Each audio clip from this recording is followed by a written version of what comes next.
Hello and welcome to the paddle training videos. My name's Ken Walker and in this video we're going to show you how to use the results and look at the results from a query. So let's begin by making a quick query. We can open up the classification and I'm going to select the Coleoptera. I'm going to build a hierarchy, then down to the Bostrichids and then down to the Lictini. Okay, now I'm going to hide the classification and open up the facets.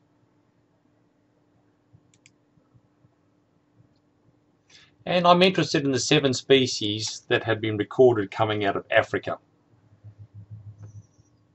Okay, now I'll close the facets again so that I have more real estate or better use of my web real estate because I've now finished making the query. Here's what I want you to have a look at. We've made the query and here are the query terms that we used.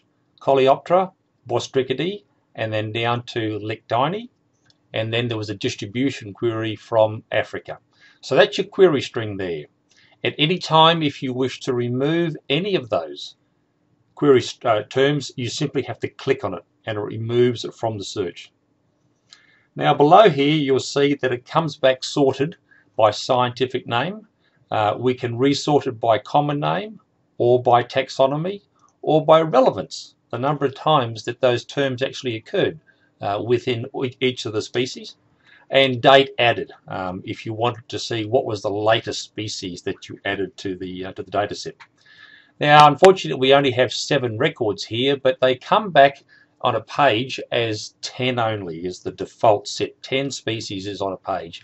You can increase that by 25 or you can increase it to 50 species on a page. Notice we don't have an all, because if someone were to say do a query on Coleoptera 526 species and then display them all, well, you really can't work very well with 526 species. So we've decided to encourage users to ask questions to get down to a lower data set. All making large queries does is just simply grind the process down by people saying, oh, that's too big for me to look at, I'll go off somewhere else. So we're just moving on from here. These buttons here provide you with the view that you're going to get. The default is that you see the images, but if you want to again make better use of your real estate, you can press this button here, which will remove the images and give them a single line entries. There we are, and then revert, if you like, back to the image view. Okay, now we also have 3 buttons beside here: PDF, CSV, and RSS. The PDF will generate for you a PDF of the results of your query. And here we are. We can open it up and view it. And here is the PDF. I'll just reduce it down to 100. And as you can see, you have the query terms that you asked for, and then here are the results that have come through. And with the PDF, we have embedded the URL, which will take you to each of those species. You then have the ability to see when it was generated, and if you want, also within the PDF, you can click on this link here and it will rerun that query for you. Finally, down the bottom, you'll see that the sponsors of that library are available on the PDF as well. You can also create a CSV or spreadsheet file of the results returned to your query. Let's try that.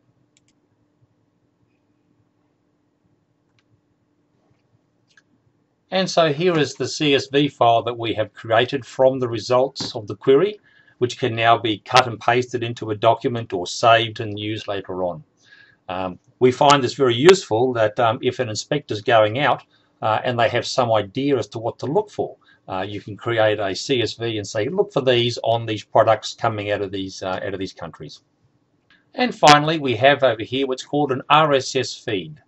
Now, an RSS feed is when you would like the computer to let you know if and when we add any new species that match the query that you made. It saves you having to go back in and say, have we added any new species to Bostrichids of the Lictini that come out of Africa? If you click the RSS feed, here are the answers to the query that you made. And if you subscribe to that query, up the top here, it'll place it into your browser, and every time you open your browser up, it'll run that query for you on Paddle behind the scenes and alert you if there has been any increases or changes to the species that were returned to where you first made the species, the query. It's a wonderful way of putting in background queries that you want to run continuously. So if you're creating a template for something and you'd like to make sure that your template is as up to date as the information on Paddle, then simply subscribe to the query that you use to create the template. So that completes what we have on the top line here, your query results, the way that you can resort the way that the arrangement is down here, how you can increase the number of species that are available on each page, how you can convert them from with images to without images, and how you can export the information or the results as a PDF, as a CSV, or create and subscribe an RSS feed to get the computer to tell you if any new species are added that match your query. The next video will be looking at how we actually use each of these species here.